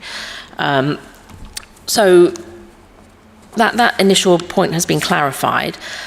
Can I ask the applicant initially, and obviously the objectors can pipe in, I have drafted 3 alternative conditions, A, B and C. Can I have the applicant's comments on my suggested alternative conditions, please? Councillors, we're happy to work with you. I mean, unless we go, I think there's a mix of these conditions that work. However, the conditions that we've seen, we can work with. The CCTV we already have. Yeah, can we just do the initial bit first of all? Can we do A, B and C? We'll come to the other ones in a minute, if you don't mind. From the beginning. Sorry, I couldn't. Sorry, can you keep to A, B and C? Like you've done your proposed replacement condition, and I've done under number 10, A, B and C, which are my suggested alternatives. Can I just have your comments on that point? Then we'll move on to the rest in a minute. Thank you. I think that, to be fair to my client, it would be if we would have a recess where I can speak with him about them, because I can't speak for him. It's not fair. Fair enough. How long do you need? Oh, 10, 15 minutes maximum. Okay, so it is now 11:41. Shall we reconvene at 12:10? 12 o'clock. Oh, no, would be sorry, fine. that's half an hour. So let's reconvene at 12. 12 o'clock. Fantastic. Thank you.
Excellent. We'll carry on with our legal advisor. Thank you, Chair. Right, back to the applicant. Can we have your views, please? Okay. Yeah, as far as the removal of condition 10 was concerned, A would be fine, but instead of 11 o'clock, it should be, as we discussed before, midnight. Right, so, well, from midnight, Just so that it mirrors the existing premises licence. okay. Midnight during the week and 1 o'clock Friday and Saturday. So let me just have a read of that. Subject to C, no licensable activity shall take place within the forecourt from midnight, because that's the latest, that's the Sunday to Thursday time, each day. And then B was, it was asking about the number of people, was 16 maximum. Right, can I just ask the objectors whether they have any views? So I've got B in two parts. I've got number of people on the terrace after 11, and I've got number of smokers. I mean, I'm not really clear. I mean, you're obviously saying it's shisha, but it could be like normal smokers No, as well. anyone. Not everybody who sits out there smokes shisha. No, but obviously, do you normally have like one shisha per table, or? No, it's just if somebody wants to sit down and smoke shisha, then they sit down, they get given a shisha pipe and they can sit down and smoke it. But just because it allows 16 people doesn't mean every single person is... You'd only maximum put one shisha per table. You wouldn't have two on a You'd table. have one shisha. So how many tables and how many chairs? Sorry, just to be clear. 8. There's 8 So tables. 8 tables Yeah, 4 and... and 4. Sorry, 4 and 4. 8 tables with how many chairs round each? 16. And 16 chairs. But you've said at night time your configuration is with the chairs by the window and the tables in front, is that correct? Yes, however, one of the objectors felt that it was a catwalk, but I didn't quite understand that. So it's just the configuration of the chairs, but the maximum would be 8 tables and 16 chairs. Well, they'll reduce it at night time if that helps, because it's not as busy. Would that be very tight? I mean, obviously, yeah, okay. So it'll be 8 tables. That's 4 outside number 5, 4 outside number 6. Hang on, so outside number 6, how many? 4 and 8 chairs. 4 and 4, and then outside number 5, how many tables? 4 tables, 4 chairs. One chair per each table. Hang on, so 4 tables outside each premises and 8 chairs outside each premises, yeah? 4, okay. Mr. Doge is saying to me, sometimes you have a group of people and there's Push them 6 together. people, but they've got one shisha. Okay, So it's not the fact that each person who sits out there has a shisha. okay. That's not how it works. I suppose what I'm trying to think is, first of all, I'm thinking in 2 parts. I'm thinking capacity outside on the forecourt from that time. And then when we do kind of like, in inverted commas, normal smoking conditions, sometimes we limit numbers of smokers. And obviously in this case, it's going to be numbers of like shisha. I can't hear you very well, sorry. Sorry, I beg your pardon. I'm just trying... I suppose what I'm worried about is having an unlimited amount of shisha hookers, or whatever you call them, on the tables. One per table. One. But if there was 4 people at the table, they might be sharing it. Yeah. It's generally one hooker per table. 1 per table, okay. One hooker. And 8 tables, right? Yeah, so there could be a maximum of 8. Excuse me. The number of smokers will determine how much smoke actually goes up into my property. Okay. Even if there's one pipe, if there's 4 smokers, that's 4 people creating a lot of smoke. Are you directly above, or you're kind of adjacent to? Okay, yeah. Okay. Okay. It's really the number of smokers. Okay. So So you have 8 tables times 4 people at a table. That's 16. No? He said, did you say 2 tables? Yeah, that's what I said. I would actually challenge that, because I think you actually then do really get onto the pavement with those secondary chairs. So I think we were looking at it on Google Maps earlier, and the assessment was essentially, if you really wanted to only use the black and white forecourt, it was 4 tables and circa 8 chairs. That is if you're allowing the proper spacing and you're not using the pavement. You said that's during the day as well as at night, same amount, because you can't move the tables. The difficulty is that during the daytime, yes, he needs the 8 tables and 16 chairs with the layout as you saw on the photo. However, after 11 o'clock, because of the restriction on food and drink, there are people sitting out there only going to be drinking soft drinks or smoking. Now, so that reduces the number. So what we're trying to do is help and say, look, what we'd do is 1 table, 1 chair, 1 table, 1 chair. There's 4 tables and 4 chairs, 4 tables and 4 chairs. So it halves the number of people. But we don't want to be restricted to that, because it might be that 6 people want to sit down, not smoke shisha, and just sit together and drink lemonade. So it is after 11 o'clock, because there is no licensable activity there, there's no alcohol, no hot drinks, no food.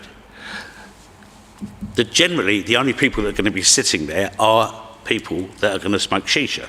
And it's 1 shisha per table and 1 person. However, it might be that 4 people come along, they say, no, we don't want to smoke shisha, we want to sit here, drink lemonade or whatever, and that's it. So, I don't know how you could restrict it. Obviously, you can do what you like, but to have 4 tables and 8 chairs after 11 o'clock, which is what I feel you're probably looking towards, which will restrict the number of people. And then smokers from inside the restaurant can come out and smoke. Yeah, I see. that's the other option. Councillor Burns? Yeah. Where do you put those chairs after your daytime, when you cut down half the chairs? Where do you store the chairs when you take half of them away? Very good question. If you take half the chairs away, where are you going to put them? Well, they are 16 from morning until late. Yeah, but we're saying that after 11.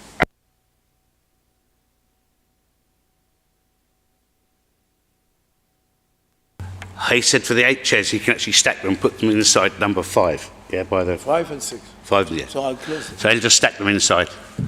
There's only 8 chairs, so it's not. It's the tables that cause more of the difficulty. Do the objectors have anything to say about numbers on outside smokers and capacity on the floor? I think when we discussed it, we had thought there should be a maximum of 2 shisha pipes outside in terms of the volume of smoke at a time. And when they're not in use, they should be hidden from view.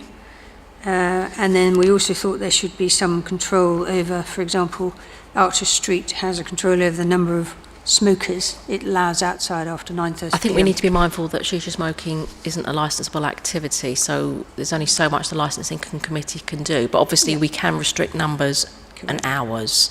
Yes. So I think we need to focus on that rather than like how many shisha pipes are outside and how many. And you know, if they needed tables and chairs license, which they don't, the highways could restrict the numbers of tables and chairs and the positioning of tables and chairs, but we don't have that here, so we need to be kind of mindful of what the parameters are here. So what are you thinking in terms of capacity of customers outside? And I would say the universal opinion was to keep the existing condition at 11 p.m.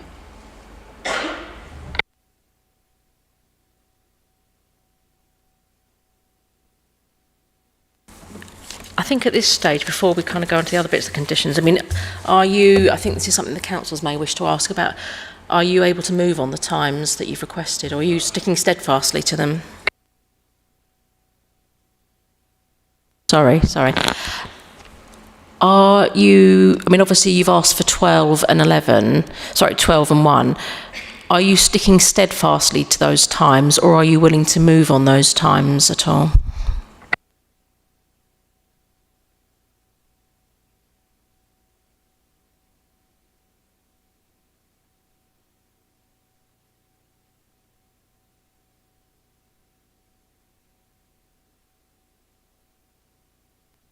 I think we need to look at it and be sensible about it and say, any earlier, there was no point us coming here. And what I don't want to do is push Mr. David into a situation where he ends up breaching because he's got half an hour to try and get the tables inside and all that sort of thing. So I think the times are exactly what was originally put on his licence, which was 12 o'clock for, late night refreshment. It was 12 o'clock, Sunday to Thursday, and 1 o'clock Friday and Saturday, which I think is, well, I can only go by other boroughs. Some of them are a lot later than that. However, 1 o'clock and 12 o'clock for late night refreshment inside has been working for him very, very well. At the moment, technically.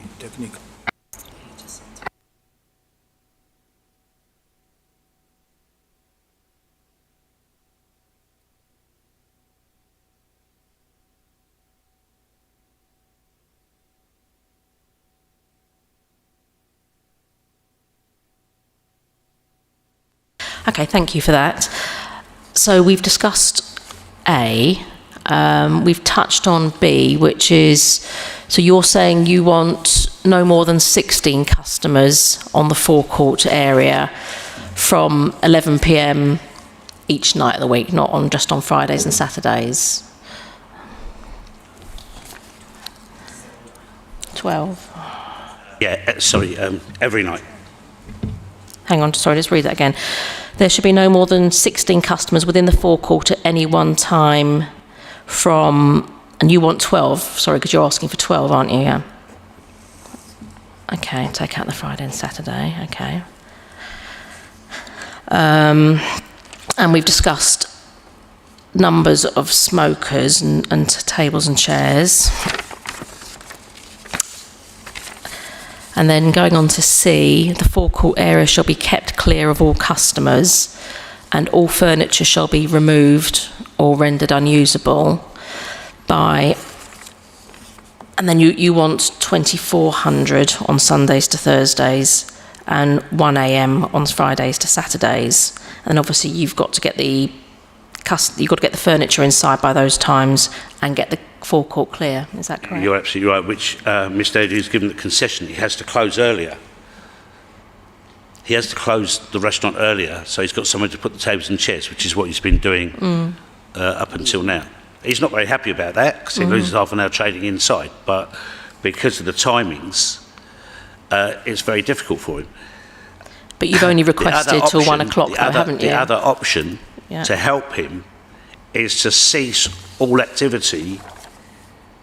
That everybody has to be off the forecourt half an hour after. So it gives him half, so he can empty the restaurant and then he's got half an hour to put the tables and chairs in there. But you haven't requested that in your application and it hasn't been advertised on that basis, so we can't give, like I said before, we can't scale back, and equally we can't give you more than you've requested for, so I think we need to be even-handed here. I'm saying it to you because I was asked to say it to you, but I did explain to my client that we can't expect to get more than we've applied for. So. Yeah, we can't get more than you've been advertised for, so I think... Okay. So yes, coming back to your question, it would be 2400 and 1 o'clock. Okay, so customers would be off the forecourt and the furniture would be inside by then. So can I just comment? I think we're ignoring the fact that actually the furniture could be rendered unusable. Yes. And actually the residents don't need to have the noise of it being removed. But my concern is, if it's rendered unusable, will they then wait till closing time and then bring it in? So that's my other point. Yeah. Actually, I've got a lovely little garden that's appeared near me, and the people just cover it up at night, and they leave it out. But that stops other people from using it.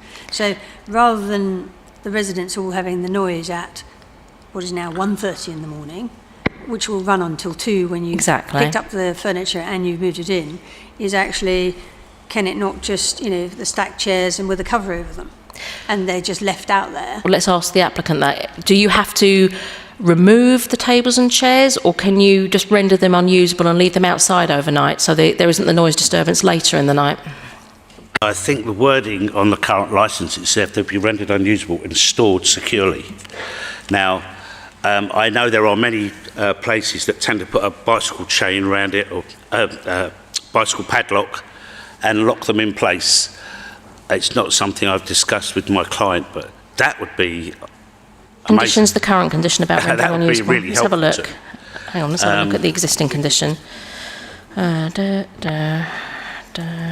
So number 10 is the one you're asking to move, which is that. DPS complaints. No noise, no smells.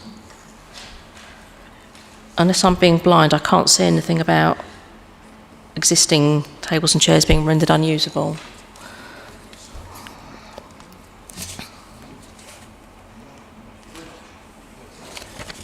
Mr. Airy said that would be a great option, but he needs to work out the logistics of it.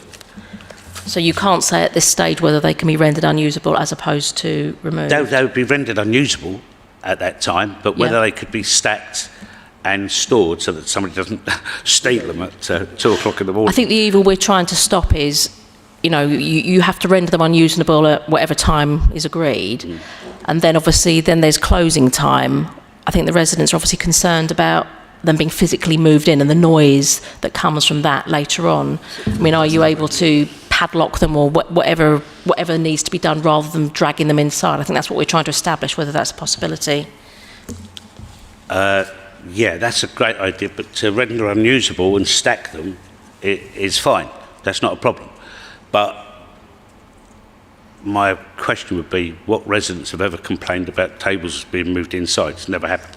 I can say that that's one of the most frequent complaints with bottling out that I don't receive believe from residents all over the Sorry. conservation area. That is untrue. So at the moment, you're saying that you're bringing them inside at 10:30 or whatever time, but it's before 11 o'clock. And obviously, if the committee are minded to grant, it will be much later. So obviously, this is a valid concern that, a noise, a nuisance concern. So really, and I don't yes, you mean can to render be them unusable. disrespectful, but it's a concern that is being dreamed up because it's never happened. No one's ever complained about a few tables and chairs being moved inside a restaurant at 11 o'clock at night. And people live directly above. It's never happened. It's a fabrication, sorry. Are you able to chain them together with a padlock rather than drag them? Because they're very heavy. We could see that.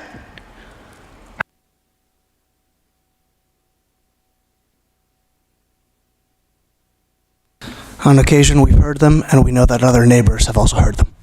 It is an option, but it's something that we'd need to work out the logistics of it, because just by me saying to you, yes, councillor, we'll padlock them, and then next week we keep calling the police if someone keeps stealing them, then he's not going to padlock them, then he's going to be in breach, and he's going to come back here and say, yeah, I couldn't padlock them because someone kept stealing them. It's not... Okay, point It's taken. not something we're going to Ultimately, sit here and promise you we're going to do, and then we don't do it. okay, fine. Point taken, but obviously, ultimately, the councillors will make a decision But based we are on open the to it. impacts of potential noise. But there Okay. is no noise at all. Let's move on to... Right, so in your operating schedule, when you made the application, you've said staff will be deployed in the outside area to ensure no antisocial behaviour takes place. So I've crafted a condition. Are you happy with that wording in red? Okay. So yes, I read through that, it's fine. There's always 2 people out there every night. Anyway. Brilliant. Okay, That's thank fine. you. So could I just ask about those staff? Shisha smoking is something that is over the age of 18. Do we have a policy, the equivalent of Challenge 25 for shisha smoking, particularly late at night? I think the problem is because it's not a licensable activity, we can't do that. I mean, do you have a Challenge 25 in your existing policy? Yes, of course, but Yeah. not for any age-related product. So yeah, Challenge 25 does apply to any tobacco or age-related products. So I'm just having a look to see if there's I know you sell alcohol. I'm just... Sorry.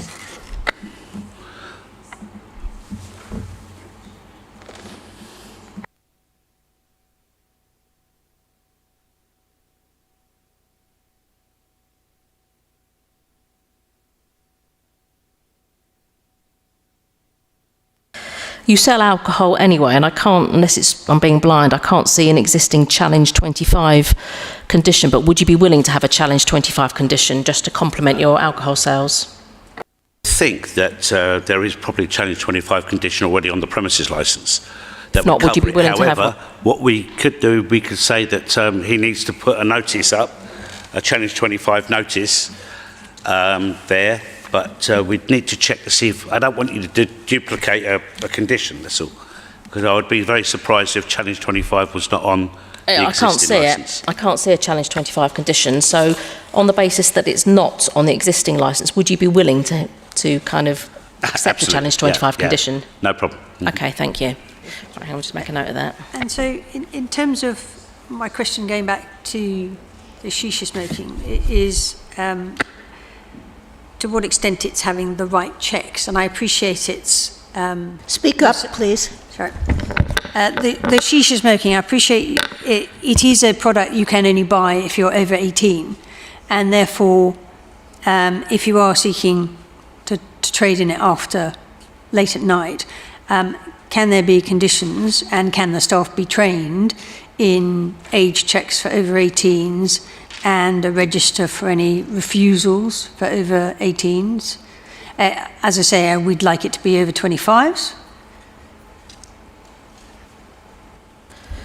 We can certainly put on a Challenge 25, which would cover alcohol, and I'll double check that if it would apply to tobacco as well. Just bear with me. Councillor, just to maybe answer that question, I'm a qualified trainer with the BIAB, and I do regular courses that cover Challenge 25 underage restricted products. So if it's not on his premises licence, I'm happy to give the staff extra training along with the training book to show that they've signed and said they've been trained in Challenge 25. However, been to the premises, they all know to ask for passports, photograph ID, and so on and so forth. So in terms of staff training, that is in relation to obviously the Licensing Act, and obviously shisha smoking isn't a licensable activity, but you're talking about generic staff training, are you? No, you're right, but it does come under, part of the training does cover all restrictive products. So even though it's generally under licence at the alcohol, but there are other things like knives, smoking related products as well. So you're happy to include that in a, so you're happy to have a Challenge 25 condition and staff training condition? Absolutely. Thank you. Just bear with me while I make a note of that.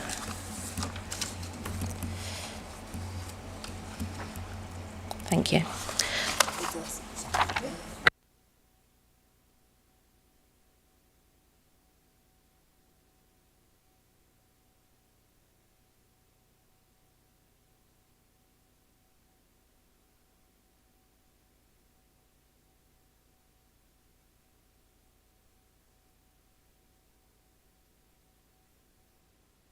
Can I just understand, and I appreciate I'm going backwards, but if the applicant has been talking about the tables and chairs being 4 tables and 8 chairs, why are we therefore allowing the numbers outside to be 12? Surely it should be maximum of 8. Well, I just put that number in as a guess myself, so I think I was trying to tease it out in discussions, the numbers. So what numbers are you saying then? 8 maximum. 8 tables or chairs or what? So, no, 4 tables and chairs, and I think they've just said that they would only take, after a certain time, after 11 o'clock, it would be 4 tables and 8 chairs. Therefore, why are we saying 12 people outside? Yes, we'd need to tailor that as well then to, so if you're halving the numbers of tables and chairs after the time, then obviously that will reduce the numbers of of smokers outside, I guess. Yeah, we're reducing the number of chairs, but not the number of tables. Are you? Yeah. There's 8 tables, 4 tables and 4 tables. 4 outside number 6 and 4 outside number 5. At the moment, there's 2 chairs. During the daytime, there's 2 chairs per table. And what we're saying at night time, we will remove 8 of the chairs and we're able to stack those inside. So it will leave 8 chairs. However, we wanted the option for 12 because it's not always one person smoking one shisha. It might be two people sitting out there having an orange juice or a lemonade. So we need a little bit of flexibility of 4 extra chairs. That's it. I think that's the whole point, is actually it's the noise from people being outside and chatting, whether they're smoking. So one of the issues here has been the shisha smoke and what that does to the flats above and the surroundings. And the other issue is just people being outside in a group, having a chat, having a smoke, having a, even a soft drink, or indeed if they've come on from another place where they've, been drinking, or inside that they've been drinking. So actually, fundamentally, the sheer numbers, and this is why we still say it shouldn't be beyond 11 o'clock, because that's the reasonable time when most other people are winding up and going to sleep. So I don't see why this goes to the nub of it, which is the hours and the number of people. Councillor, I just think you're trying to find every reason you can not to help this situation, because we haven't even gone to the ambient noise, the road level noise, the traffic, the people walking by and everything which else. all reduces We're from talking 11 o'clock at 4 night. people. Indeed. We're talking Reduces- about 4 people, Councillor. Yeah, but they're fixed, and the noise travels, particularly when the ambient noise reduces in the back. So you're going to tell 4 people walking up the street, you're going to tell them you can't walk up the street, don't speak, because you're making noise. There's 4 people that may or may not even be there. But there's a lot of Cars difference driving up. between It's not as 4 though- people. it's not as With though that respect, road there is is a a lot quiet of back difference street road. between It's a main 4 artery into people London. sitting there for quite a long time and people passing. Yes, there may be passing noise, but it's gone in seconds. I would also like assurance that you won't be allowing patrons to drink lemonade or smoke sitting or standing around these tables. They have to be seated. They have to be seated. There's no standing on the forecourt. I mean, have you seen the forecourt? Yes. Right, well, you know that there's hardly any room to stand there, let alone have people sitting as well. So people will need to be seated. But you have stressed the sharing aspect of smoking, and when people share things, they do move around more than they would if they each had their own apparatus. I don't understand your point. If each person has their own drink or has their own cigarette, they are stationary. If they are sharing communally a shisha pipe, then more movement takes place, and it is very natural for people perhaps I don't to pass, think you understand what a to hooker move is, around. because it's on a long pipe and they change the tip and they just pass it to the next person. You don't pick up the whole thing and walk to another table. That's not how it works. It's on a long pipe. They just pass it to the next person. They take out their tip and they pass it to the person next to them. They don't pick up the hookah and walk to another table. You don't really have Can we an move on understanding to the at all. other conditions, please? Going on to CCTV, I know you've already got CCTV. Are you happy to have the CCTV condition added? The CCTV conditions licence are quite thorough, and there are 2 cameras outside as well that have to record for 31 days, 24 hours a day, so on and so forth. So those conditions are there, but we're happy to You're happy add with the these wording in conditions red? as well. It's not a problem. So you're happy with that? Okay, Yes, fine. indeed. And are you happy with the sweeping condition that I put in? As you've seen from the pictures that have been sent to you, and I could show you every day for the last 3 months at least, where Mr. Day insists on sending me pictures at 11 o'clock at night of everything cleared down, swept, washed down, every single night. So, Okay, yeah. thank you. Right, moving on to... Sorry, you were going to say something? So just on that, unfortunately, Rodrigo's not here, but there is, washing down, sweeping, all at 1:30 or 2 a.m. in the morning. I merely put that out there, that's a major concern for the likes of Rodrigo. I made a note of that, thank you. Right, moving on to the additional conditions which I've suggested, number 23. Are you happy with that condition?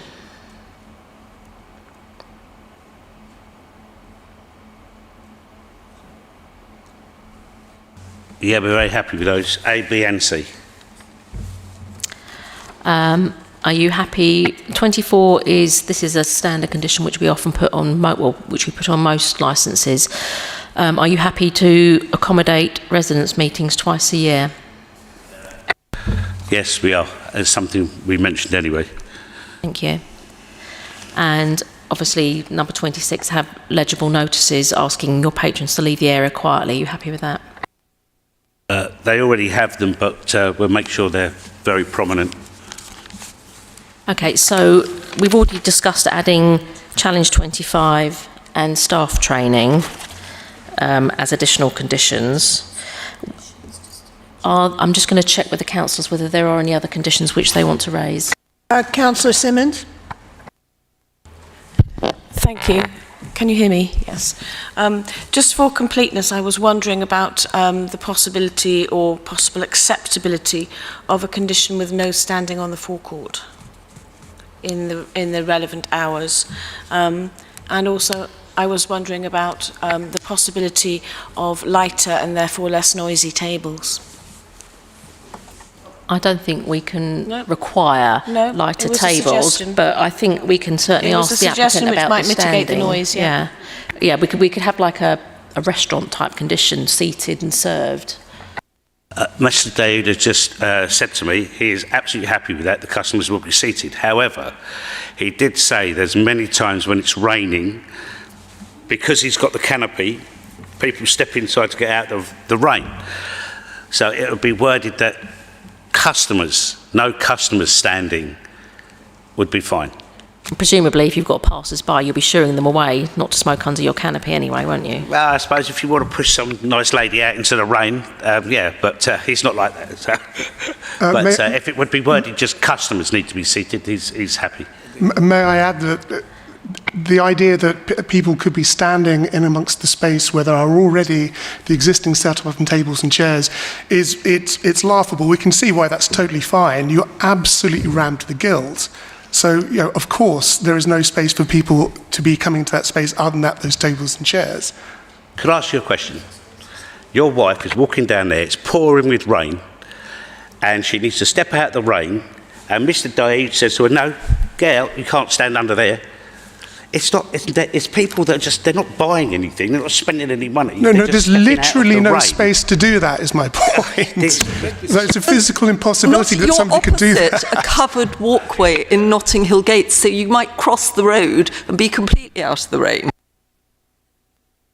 Okay, I think we're going to move on now. And do our licensing officers have anything to add? No. And our governance officer, do you have anything to add? Nothing from us, thank you, Chair. Nothing. Thank you. We have reached the end of this meeting. The committee now has all the information needed, and we will retire to make our decision in private session. We will not announce the decision today. Instead, the hearing will be closed.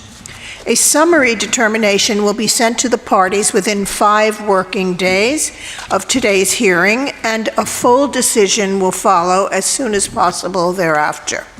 The time limit for appealing the decision will not commence until the full decision has been sent to the parties. Thank you all for attending.